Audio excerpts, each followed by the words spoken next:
우리가 잘 알고 있는 본문 말씀을 통해서 우리가 잃어버린 것들에 대한 말씀을 같이 나누고 있습니다. 오늘은 두 번째 시간으로서 진정한 지혜란 무엇인가, 우리가 잃어버리지 말아야 될 지혜에 대해서 함께 말씀을 나누도록 하겠습니다. 유대인들의 지혜는 세계적으로 명성이 높습니다. 그렇지만 그들의 타고난 지적 지능이 높은 것은 아니에요. 후천적인데요. 그들은 무엇을 중심으로 배우고 있는가?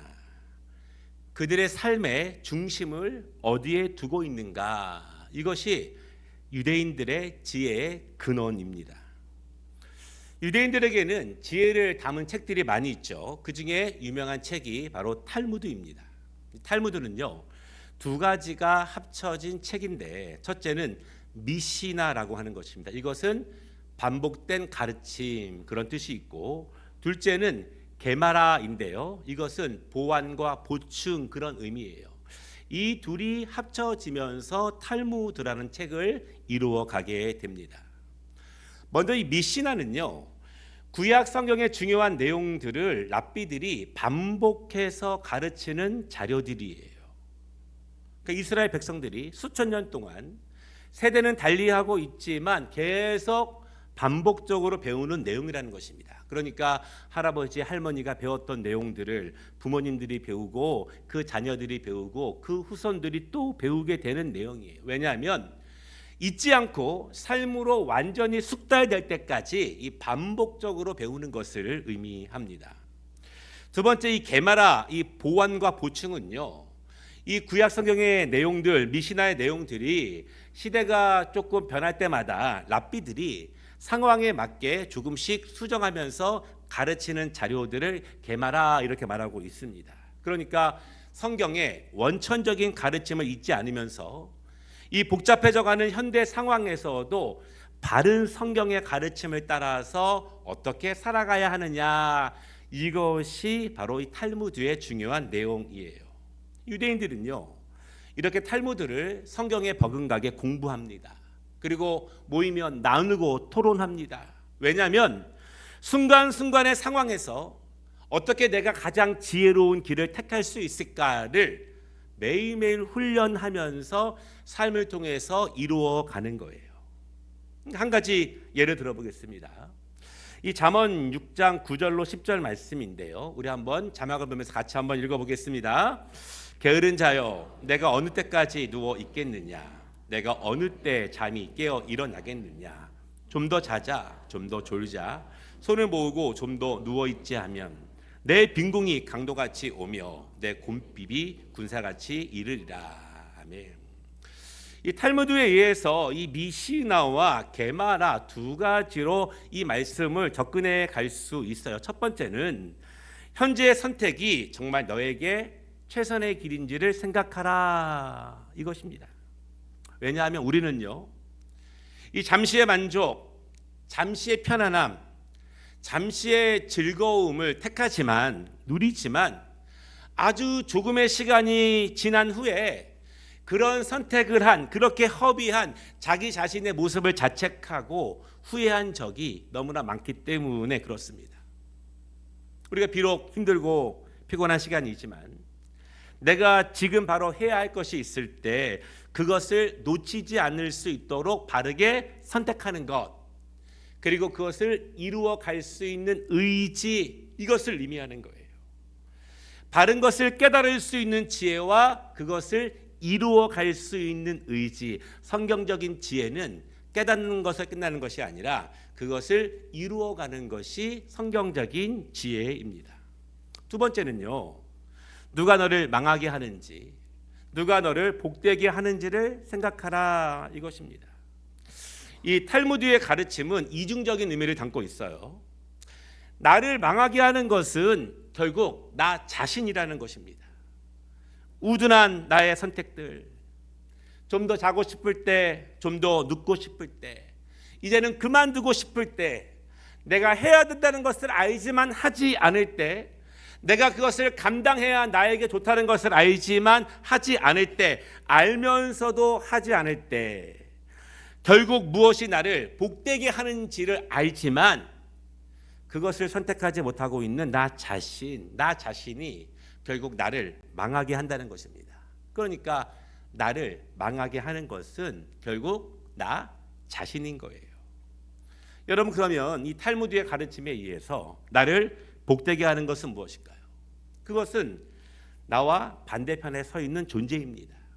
하나님이셔요. 좀 더 눕자라고 말하고 있는 나에게 지금 일어나야 한다고 말씀하시는 그분, 좀 더 자자, 다음에 하자 미루는 나에게 지금 일어나고 지금 시작하라고 말씀하고 계시는 하나님, 머뭇거리는 나에게 지금 즉시 일어나 내 자리로 돌아가라 이렇게 말씀하고 계시는 하나님, 결국 하나님의 말씀이 나를 가장 복되게 한다는 것을 깨달을 수 있는 지혜, 그리고 깨달은 것을 이루어갈 수 있게 하는 것, 그것이 유대인들이 가지고 있는 탈무드의 목표예요. 우리는 수없이 많은 일상의 순간에서 나에게 가장 최선의 지혜를 선택할 수 있는 것, 그리고 그것을 이룰 수 있는 의지, 그것이 하나님께서 믿음의 사람들을 인도하는 지혜의 본질입니다. 오늘 말씀을 통해서 나를 망하게 하는 것과 나를 복되게 하는 것 사이에서 진정한 지혜가 무엇인지 오늘 본문을 통해서 함께 나누도록 하겠습니다. 첫 번째 말씀은요, 나의 미래를 누가 보장하는가? 나의 미래, 우리들의 미래, 우리 자녀들의 미래, 이것이 우리의 삶의 가장 큰 불안과 두려움의 요소들입니다. 또한 내가 지금 이렇게 열심히 최선을 다하는 이유가 여기에 있죠. 성경은요, 분명히 근면하고 검소하고 성실한 삶을 가르칩니다. 게으르지 말라고 경고하고 있습니다. 부지런히 일하면서 인정받고 충성된 종이 되라고 성경은 우리에게 가르치고 있어요. 그러나 이러한 성경의 가르침이 자기 중심적인 삶, 자기 소견에 옳은 삶, 스스로 나의 미래는 내가 보장할 수 있어, 이러한 오만한 삶의 자세를 말하는 것은 아니에요. 성경은요, 나의 미래를 보장하시는 분은 오직 전능하신 하나님뿐입니다. 이 강력한 믿음 아래에서, 그러므로 내가 나를 복되게 인도하시는 하나님의 말씀을 잘 받아 그 말씀대로 정직하고 성실하고 부지런히 살아가겠습니다. 그것을 우리에게 가르쳐 주고 있습니다. 사랑하는 여러분, 하나님의 말씀은 반드시 나를 복되게 하는 말씀인지를 믿으시기를 바랍니다. 수없이 많은 선택의 순간에서 작게는 좀 더 자자, 좀 더 눕자 하는 선택으로부터 더 크게는 더 큰 선택의 순간까지 하나님은 나를 망하게 하는 선택이 아니라 나를 복되게 하는 말씀을 지금도 우리에게 주십니다. 어떤 말씀이든지, 나에게 힘과 소망을 주는 위로의 말씀이든지, 나를 책망하는 말씀이든지, 하나님의 말씀은 분명히 나를 복되게 인도하시는 말씀인 것을 믿으시기 바랍니다. 하나님은요, 나를 너무너무 사랑하시기 때문에 우리가 실패의 삶을 살지 않고 복된 삶을 살 수 있도록, 계속 최고의 선택을 할 수 있도록 지금도 나에게 하나님의 말씀을 주고 계신 거예요. 핵심은 중심이 어디 있는가 이것입니다. 중심이 나에게 있는가? 중심이 하나님께 있는가? 수없이 많은 우리의 일상의 선택의 순간에서 중심이 어디에 있는가? 그 중심이란 바로 무엇으로 나의 미래가 보장될 것인가, 무엇이 나를 가장 평안하게 인도할 것인가에 대한 나의 신념이 그 중심을 좌우합니다. 오늘 우리가 잘 알고 있는 이 본문에는요, 수없이 많은 선택의 순간들이 있어요. 그런데 그 선택의 순간마다 둘째 아들의 중심을 볼 수 있습니다. 오늘 본문에 있는 몇 가지 중심적인 내용을 함께 보면, 첫 번째는요, 그는 왜 지금이 아버지의 유산을 받아야 하는 시간으로 판단했는가? 그는 스스로 준비가 되었다고 생각되는가? 그가 판단하는 때는 무엇을 근거로 하는가?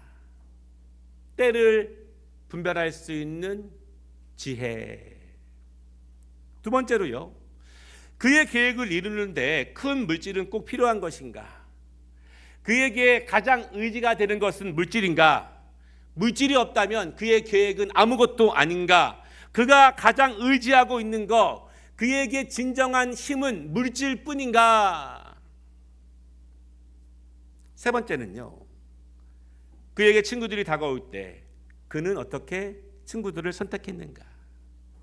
그가 가깝게 지내는 친구들은 어디에 중심을 두는 사람들인가? 그가 모든 것을 잃었을 때 그 친구들은 그를 어떻게 대했는가? 그의 곁에 있는 사람들은 복 있는 자들인가? 그 곁에 있는 자들은 혹시 오만한 길을 걷는 사람들은 아닌가 하는 것입니다. 네 번째, 그의 계획이 조금씩 틀어지고 있을 때 그는 무엇을 돌아보았는가? 무엇이 잘못되고 있다는 것을 느꼈을 때, 그래서 그는 무엇을 변경했는가? 그래서 하던 대로 그냥 했는가? 그래서 그는 그 계획을 수정했는가? 잘못되고 있다는 점들을 깨닫고 그것을 확실하게 고쳤는가? 다섯 번째입니다. 그의 재정이 점점 줄어갈 때 그는 어떤 선택을 하는가? 어디서부터 어려움이 시작되었는가? 그래서 문제점은 이제 알았는가? 그래서 이제 알았기 때문에 그는 완전히 새롭게 내가 변해야 한다고 결심했는가? 둘째 아들의 인생의 순간들 가운데 이것보다 훨씬 더 많은 선택할 수 있는 순간들이 있었습니다. 그러나 그는 망하고 실패했죠.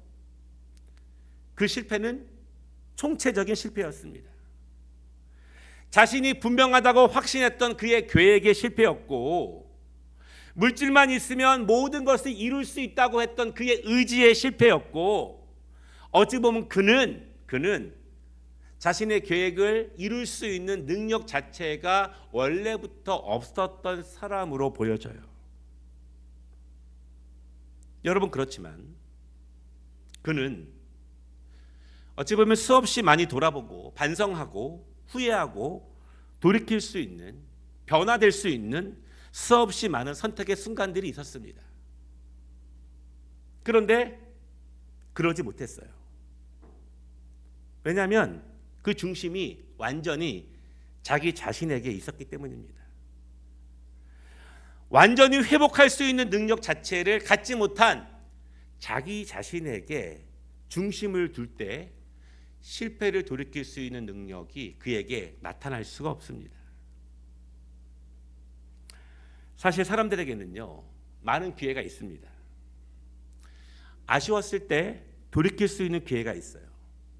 내가 후회했을 때 다시 후회하지 않을 일을 할 수 있는 기회가 있습니다.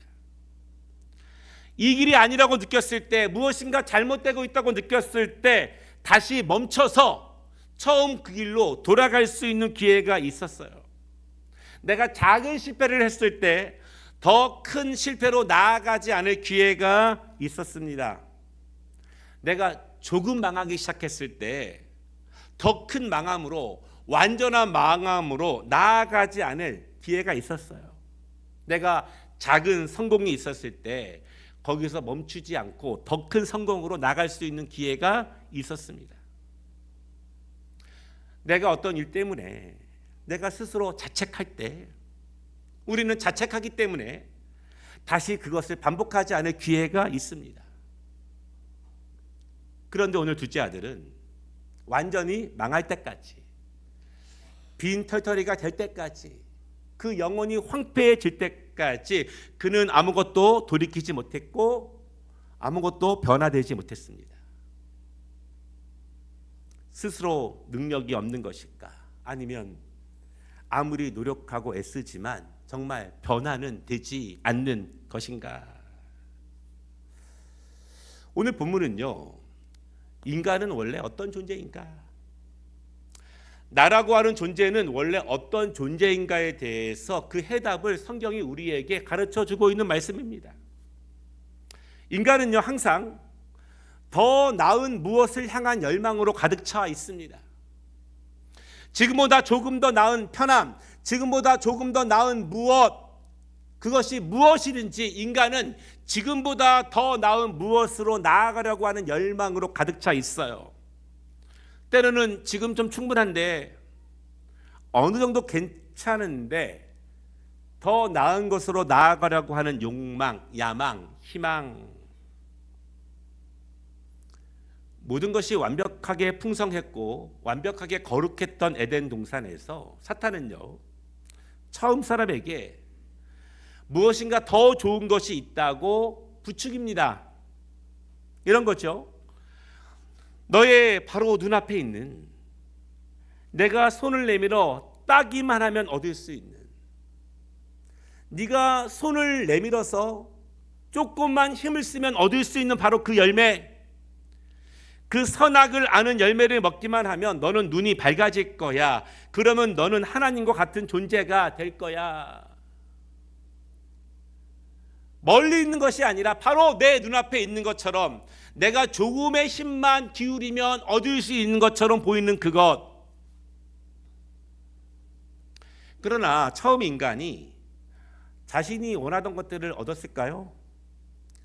그들의 뜻대로 되었을까요?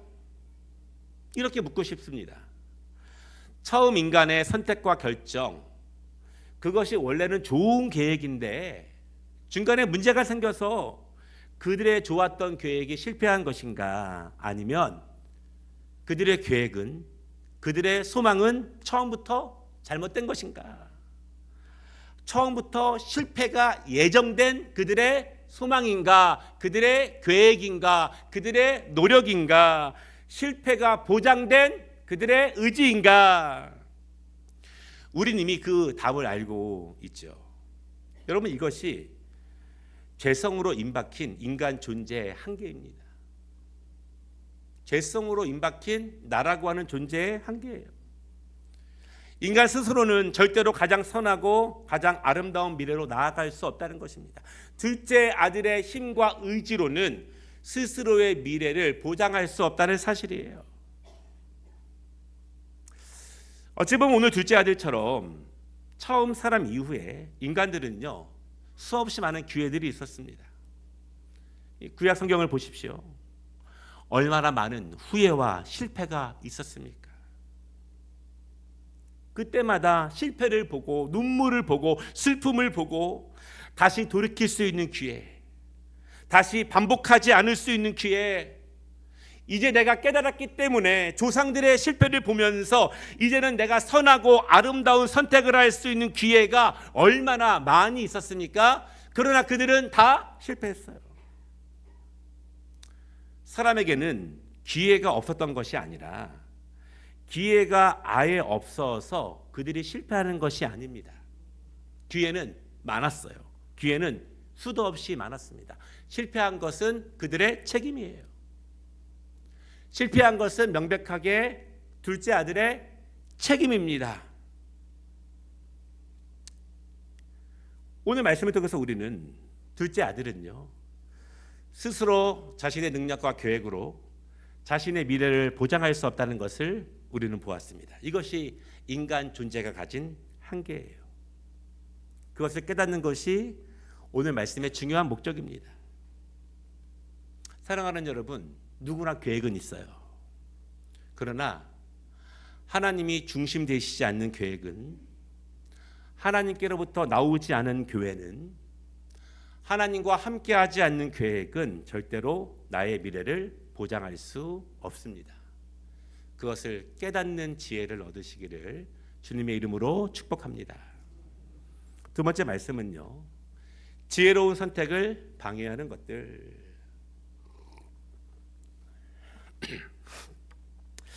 아버지 앞에서 아주 똑똑하게 자신의 계획을 설명하면서 아버지의 동의를 구했던 아들입니다. 죽은 후에나 줄 수 있는 유산을 미리 줄 만큼 아마도 둘째 아들은 매우 똑똑했고 기대가 컸던 아들로 보여져요. 아버지 입장에서는요, 망할 것이 뻔히 보이고 아주 어리석은 아들에게 큰 유산을 미리 주지 않을 거예요. 그러나 그렇게 똑똑하고 명석해 보였던 그 아들도 실패했습니다.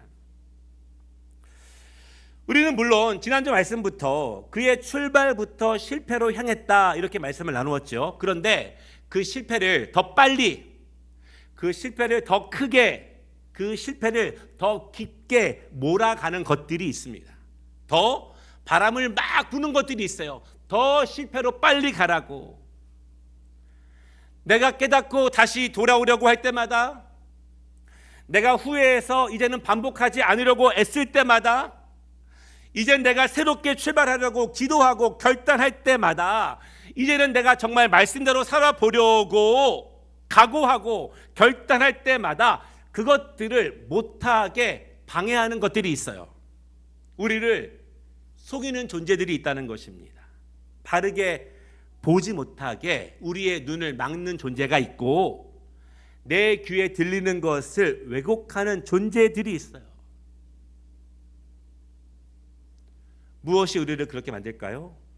첫째는 물질입니다. 오늘 잃어버린 아들이라고 제목이 붙어있는 둘째 아들이죠. 이 아들이 집을 나간 이유는 무엇입니까? 그는 왜 실패했다고 평가를 받죠? 그는 더 많은 물질을 얻기 위해서 큰 도시로 나아갔습니다. 아버지의 마음을 아프게 하면서 아버지의 물질을 가지고 나아갔습니다. 결국 그는 모든 물질을 잃었죠. 그의 계획과 큰 꿈의 동기도 물질이었어요. 그가 실패했다고 평가받는 이유도 물질입니다. 우리는 그의 이름도 몰라요. 다만 그는 물질을 얻는 데 실패했고 물질을 지키는 데도 실패한 사람입니다. 사람들은 그를 그렇게만 기억할 뿐이죠. 그리스도인들에게도 물질이 필요합니다. 꼭 필요합니다. 때로는 많이 필요해요. 그러나 우리가 잊지 말아야 될 핵심이 있는데, 그것은 물질은 하나님의 피조물이지 물질이 세상의 주인은 아니라는 사실입니다. 하나님의 형상을 입은 인간은 물질을 다스리는 자가 되어야지 물질의 노예가 되면 안 돼요. 물질이 필요해요. 그렇지만 물질을 얻기 위해서 정결함을 잃어버리거나 물질을 얻기 위해서 죄를 짓거나 죄를 방조해서는 안 된다는 것입니다. 원래 물질은 악하지 않아요. 그러나 사탄이 물질을 이용합니다.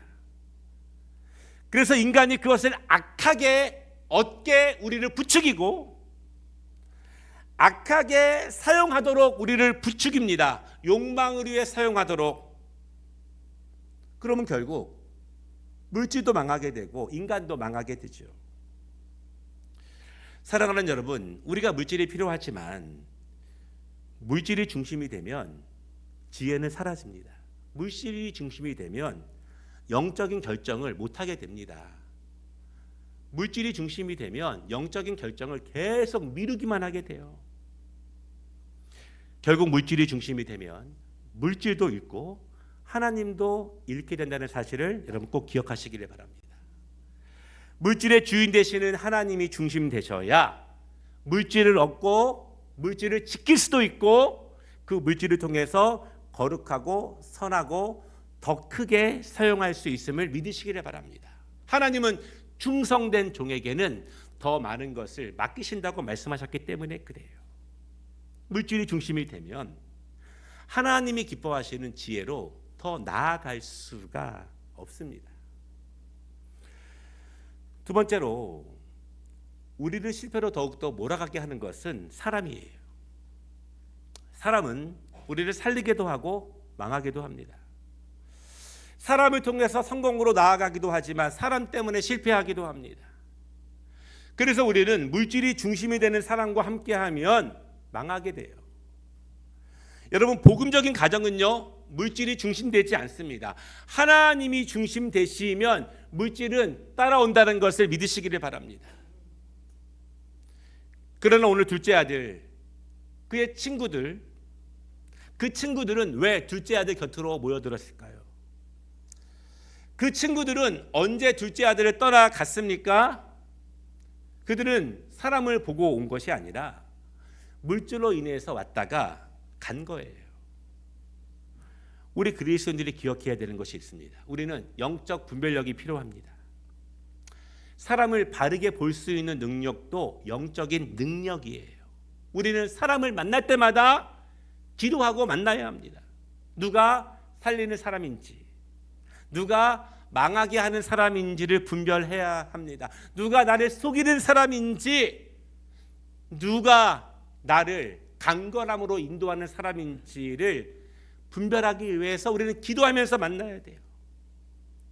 또한 내가 살리는 사람이 되어야 하지 상하게 하는 사람이 되면 안 될 거예요. 악한 영이 중심이 되는 사람, 물질이 중심이 되는 사람, 상하게 하고 망하게 하는 사람, 나를 향락으로 몰고 가는 사람, 나를 정결치 않은 일로 도모하는 사람들 속지 말아야 합니다. 가까이 하지 말아야 돼요. 왜냐하면 결국 함께 망하기 때문에 그렇습니다. 우리는 기도하면서 영적 분별력을 가지고 나를 복되게 하는 사람을 만나기 위해서 기도해야 합니다. 복 있는 자의 길을 걷는 사람, 거룩하고 정결함으로 나를 인도하는 사람, 나를 하나님 앞에 바로 설 수 있도록 격려하고 이끌어가는 사람, 나를 위해 기도해 주는 사람, 나를 살리는 사람과 함께 하시기를 바랍니다. 여러분, 우리가 이 땅에서 받는 큰 축복 가운데 하나는 하나님이 함께하는 사람을 만나는 거예요. 우리가 그런 사람, 우리 자녀들이 그런 사람 만날 수 있도록 기도하시기를 주님의 이름으로 축복합니다. 둘째 아들은요, 총체적으로 실패했습니다. 사실 기회는 많이 있었습니다. 그는 성공하고 싶었죠. 잘하고 싶었을 거예요. 멋지게 살고 싶고 보란듯이 성공해서 부모 앞에 멋있는 모습을 보이고 싶었을 것입니다. 나의 계획이 옳았다는 것을 증명해 보이고 싶었을 거예요. 그러나 그는 순간마다 그가 새롭게 설 수 있는 수없이 많은 기회마다 성령님께서 그에게 말씀하여 주셔서 반성하게 하시고 후회하게 하시고 자책하게 하시고 스스로 깨달을 수 있는 기회를 주실 때마다 그는 옛 사람이 하던 대로, 친구들이 말하는 대로, 후회한 대로 반복하고 또 반복했던 둘째 아들, 그 중심이 변하지 않은 것입니다. 중심이 하나님께 서면 삽니다. 그러나 중심이 나에게 머물면, 물질에 머물면 망하게 돼요. 말씀을 마치겠습니다. 둘째 아들이 친구들과 함께 즐거운 시간을 보낼 때 그의 육은 신났을 것입니다. 이렇게 즐겁고 신나는 시간이 영원할 것이라고 믿었을 거예요. 그러나 둘째 아들의 영은 아버지의 집을 떠난 순간부터 계속 추락하고 있었습니다. 하나님께 붙어 있지 않으면 육이 아무리 즐거워 보여도, 육이 잘돼 보여도 그 영은 계속 망하고 있는 것입니다. 총체적으로 완전히 실패한 인간이 그러면 어떻게 다시 회복할 수 있을까요? 내가 하려면 어렵지만, 내가 중심이 되면 또 어렵겠지만, 또 실패하겠지만 의외로 방법은 굉장히 단순합니다. 하나님께서는 나를 복주시기 위해 나를 회복시키는 방법을 아주 어려운 수학 문제처럼 주신 것이 아니에요. 아주 단순합니다. 무엇이냐면, 잘 들어보십시오. 지금 내가 가려던 길을 멈추면 됩니다. 내가 지금까지 후회했던 것들, 자책했던 것들, 그러면 안 된다고 생각했던 것들을 지금 바로 멈추면 됩니다. 지금 바로 멈추고 하나님 중심으로, 하나님의 말씀으로 걸어가면 됩니다. 내가 계획했던 길은 결국 나를 살리는 길이 아니었습니다. 그러나 아버지의 집을 생각하면, 아버지의 마음을 생각하면 우리가 살아날 수 있음을 여러분 믿으시기를 바랍니다. 우리 17절 말씀을 같이 한번 자막을 보면서 읽어보겠습니다. 이에 스스로 돌이켜 이르되 내 아버지에게는 양식이 풍족한 품꾼이 얼마나 많은가. 나는 여기서 주려 죽는구나. 가장 풍성한 곳은 아버지 집이에요. 여러분, 이 말씀을 들으면서 둘째 아들을 나의 모습으로 함께 생각해 볼 때 얼마나 많은 후회와 아쉬움이 남습니까?